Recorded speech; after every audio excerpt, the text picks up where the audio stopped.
Hey, Slay. Welcome back to Layla TV. My name is Layla. Nice to meet you. And today we're back with another episode of the Layla Diaries. Let's get into it. Your love is rated X. That means you're extraordinary.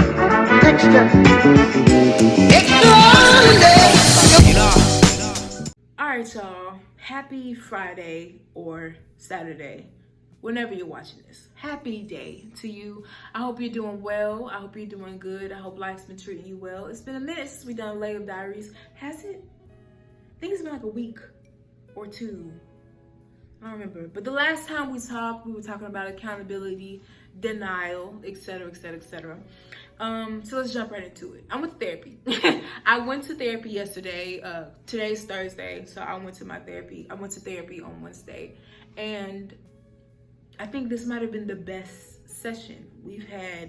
We had a very interesting talk. So I'll try and make this short and sweet, but you know how Layla Diaries do. They're usually like 30, 40 minutes. We're gonna try and keep this down to like 10. We were talking about accepting how my relationship with my parents is right now. You know what I mean? Because I've done the try and fix it and try and do certain things to please them, and this is that and the third. I've tried my best to fix it. But one thing that he's been telling me is that you can't change, and this is what I've said in past videos, so this is gonna sound familiar. You can't change people. You can't make them do what you want them to do. You can't make them say what you want them to say. You can't make them act how you want them to act. People have the freedom to make their own choices. People are gonna do whatever they want to do. You can't force somebody to be who you want them to be, because that'll never stick. So we were talking about how I just have to come to accept that. Not saying that I close myself off to having a better relationship with my parents. I'll always he gave this analogy. He said, it's like you're on a tennis court and you're throwing the ball and you're just sitting there waiting for them to hit it back to you. He said the disappointment comes in when you realize they're not gonna hit the ball back, right? So he said I should, continue to throw out the ball, but don't sit around waiting for them to throw it back. You know what I'm saying? So I should continue to, how do I say this? If they ever decide one day, hey, what if we did work on our relationship? Or we should try and work on our relationship, or let's go to group counseling or family counseling so we can work on our relationship with each other. You know what I'm saying? Anything of the sort like that, I'd be down and I'd be open for that. You know what I'm saying? Because that's all I've ever wanted. You know what I mean? But I can't sit around and wait for that. I can't sit around with the tennis racket or whatever it's called. I can't sit around waiting for them to throw the ball back. And I can't stay on the court and play by myself. You know what I mean? You get what I'm saying? So he asked a question. He said, so what would you accept in your relationship with your parents look like? What would that look like for you? And I was stuck for a second. I said, I don't know. I said, well, I'd accept it how it is. And he said, yes, go on. And so I said, I don't know where this came from, but it just popped out. And I said, well, I stopped doing things to try to please them, to impress them. He said, what do you mean by that? I said, I'm in college right now, and I walk in May. I don't graduate in May. I walk in May. I still have a couple more classes to finish. I said, but I graduate in May, and they want me to move back home. And I told them, I said, whenever you leave where I'm from and you come back, that's where you stay. You know what I'm saying? That's where you settle at. No matter what dreams you had, no matter how many aspirations, ambitions, you end up settling there. You know what I'm saying? And he said, it's like it's like that place is like where dreams go to die. That's where you settle. That's where you take root at, and you don't leave. And so he said, so it sounds like you don't want to go back there. I said, no, I don't. He said, okay. And so he said, so, how do I say this? And I told him, I said, so I wouldn't move back there. I'd probably move out of state. And mind you, I never, ever since I was young, I remember I always told my parents that I'd always stay in Georgia. Like, I wouldn't move out of state. I'd stay in Georgia. And the farthest I'd move away is like, I don't want to tell you where I'm from. The farthest I'd move away is like a couple hours away. Like where I am now. I live 2 hours away from my hometown. So I said, I'd move out of state. I'd move out of state, and I wouldn't get a job dealing with my degree. I have a degree I'm gonna have a degree in psychology, right? So I wouldn't get a job with my degree. I don't really care about it, to be honest. Like, I told him I graduate in May, and he was like, oh, congratulations. I was like, thanks. I don't really care. I don't care. I'm just, to be honest, I'm doing it for my parents. They wanted to see me graduate. They wanted to see me go to college, so I did it. And they want to see me graduate, so I guess I'm doing that too. So yeah, I told him, I said I'd move out of state and I'd have a job creating content. And I was so shy to say that, but that's genuinely what I enjoy doing. Like this right here, simply making this video, I love it. I love to go back and edit the video no matter how long it takes, you know what I'm saying? I like to post the video. I like to watch my own videos back, you know what I mean? Occasionally interacting with people in the comments. That's just what I like to do. It's what I love to do. I genuinely enjoy it. Whether it be YouTube or TikTok or whatever social media platform that's creating content is what I like to do. And also doing other creative things. It's just simply what I like to do. I'm a creative person. I can't imagine myself working a 9 to 5. I feel like the minute that I settle on doing that is the minute that, like, I just give up on my dreams. You know what I mean? I just give up and I just settle. And so then he was like, well, where would you go? I said, I don't know, maybe Texas.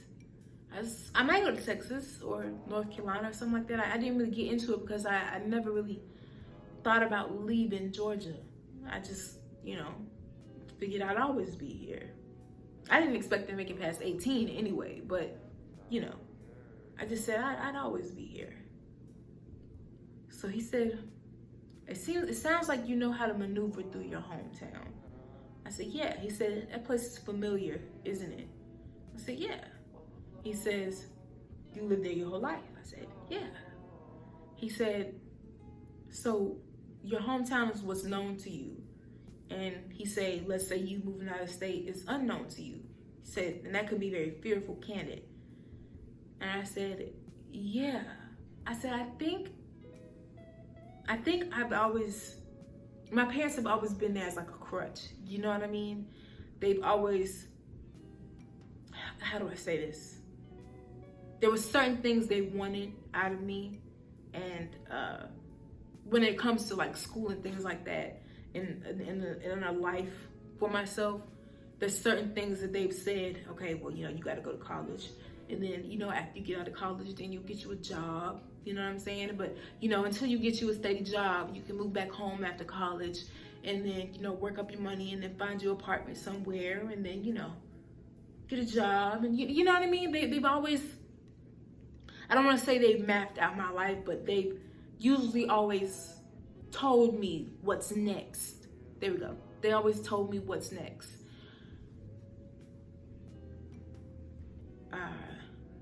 And so I think the fear, and my parents were like a crutch for me. Cause it's like, okay, well, what's next? No, my mom and dad will tell me. They'll tell me what's next. They'll tell me what to do next. They know what's best. And so the fear with venturing off and starting my own life is that it's unknown. I've never done that. You know what I'm saying? I'm an adult now, right? So it's like, it's time for me to start living my life for me. But that's like I think a part of me is like very fearful of that. And so he said, so Macintosh is known. And he said, let's say Texas is unknown. And he says it's easy to stay where we're at instead of going after the things we actually want, because where we're at is so familiar. It may not be better, but it's familiar. And he said, you know, your hometown, he says that'll always be an option, right? He asked, and I said, yeah, that'll always be an option. But I can go back to my hometown anytime. You know what I'm saying? After my lease is up here, I can go, I can see it. I can literally see it. My lease is up, graduate. I'd go back to Macintosh. I'd live with my parents, get some job that's paying decent. I'd move out, give me a decent apartment. I'd thrive there. I'd be comfortable there, because I know how to maneuver through that. I've done it. I've lived there all of my life. I know I'd be all right. Get a job, get an apartment. Life would be decent at best. But I told him, I said, I'd always wonder what if. And I told him, I said, you know, this is funny. I always tell people this. I always tell them, I said, don't be one of those people that wake up in a year from now, 5 years from now, 10, 15, 20 years from now, and wonder, what the fuck did I do with my life? What the fuck did I waste my life on? Don't be one of those what if people. And I feel like that's the decision that's in front of me, like right now. You can go back home and live a decent life, an ordinary life, a basic life, a familiar life. And you could do that. Or you could venture off and just start a life for yourself. I got so many dreams, man. So many goals, so many things that I'm going to accomplish. I'm not gonna say I want to accomplish, I'm going to accomplish.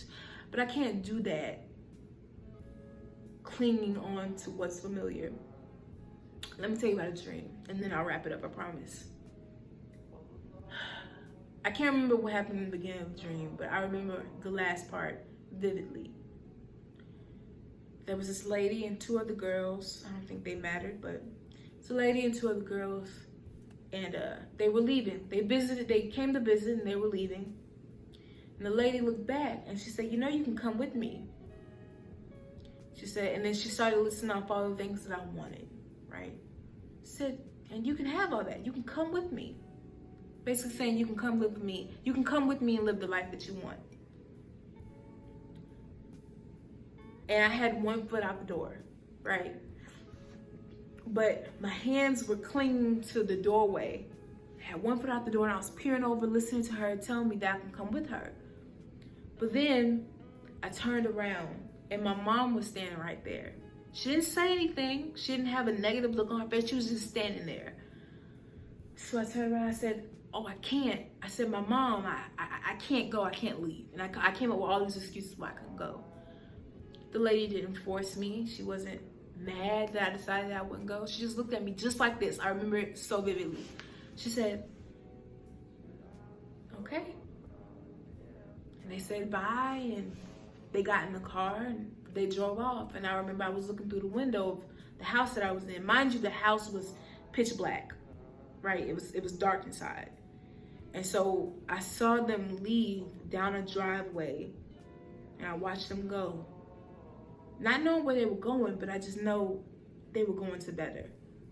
And even right now, even though that was a dream, I regret not going, even though it was just a dream.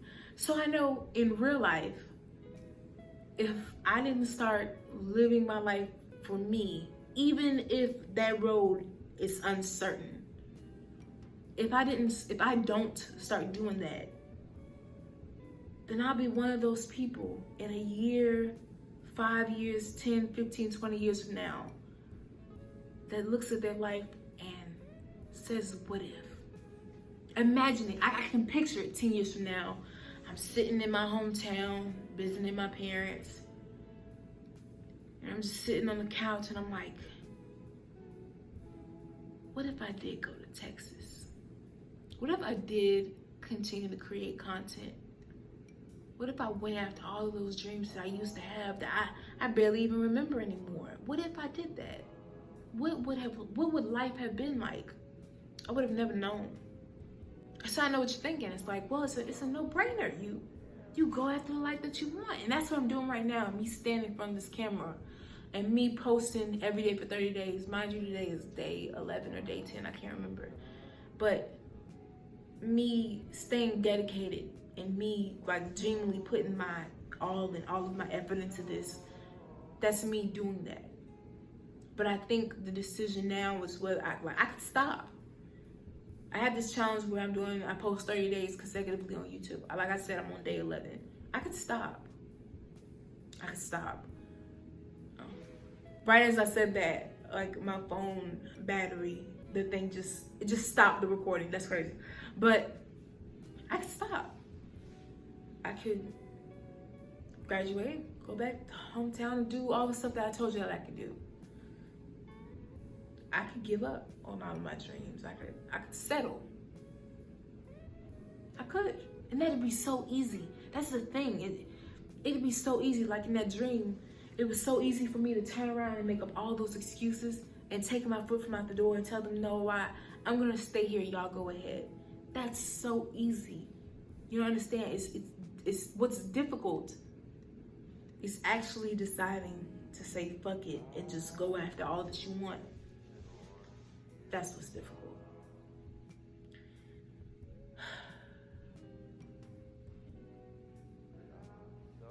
But I think it's starting to become a no-brainer to me. I don't know how I'm gonna do it. I don't, to be honest, but I don't think it's something for me to know. And that may sound crazy, but I don't think it's something for me to know. I don't think it's something for me to stress over or worry about. I'd rather just live, man. I'd rather just live. I spent from 5th grade up until 2020, I was severely depressed and suicidal. Anxiety through the fucking roof, just mentally unstable. My will to live didn't come until mid-2020. I didn't care about living. I didn't care about anything. I was just coasting. Life was on autopilot. And so now that my life is off autopilot, and now that I'm actually in the driver's seat, I'm like, shit. I didn't expect to be in this long.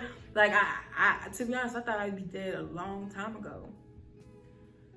So the fact that I'm still here and like now it's, I don't know. I don't want to say it's difficult because it's not. It's unexpected. Yeah, that's the best word. Unexpected. It's time for me to just start living life. I was in autopilot for many years, over a fucking decade. I was in autopilot. Then when I got off autopilot, you know what I'm saying? I had to get my footing. Cause 2020 through late last year, like life was better, you know what I'm saying? I was growing and healing and learning from past mistakes, you know what I'm saying? Building myself up to be the person I am today. Yeah, so that was rough. That shit wasn't easy.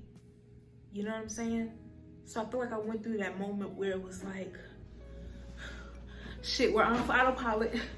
I don't know what the fuck to do. And like I'm crying, I'm in tears, I'm in pain because all those things and all those feelings that I was suppressing, they just came full force. You know what I'm saying? They just came full force. Like my hand had to grab the fucking wheel or I'd steer the fuck off. So it all came crashing down, right? So I had the time to feel that. But now it's like, I'm finally getting my footing. Like I'm finally cruising, like I'm good. You know what I'm saying? But now it's like, Now I'm at a two-way, I think that's what it's called, where it was just a straight shot road, and then now there's one road going this way and this one road going that way. Now, like I said, this road, I've been down this road before. It's familiar. You know what I'm saying? I know my way around that road. I know where it's going. It'd be easy for me to take this road. This road, I have never fucking been down. Never even seen this road before. This road is a mystery to me. I don't know what lies at the end of that road. I don't know. But I know that's where I want to go. So familiar or what I actually want? That's where I'm at. Have a good day.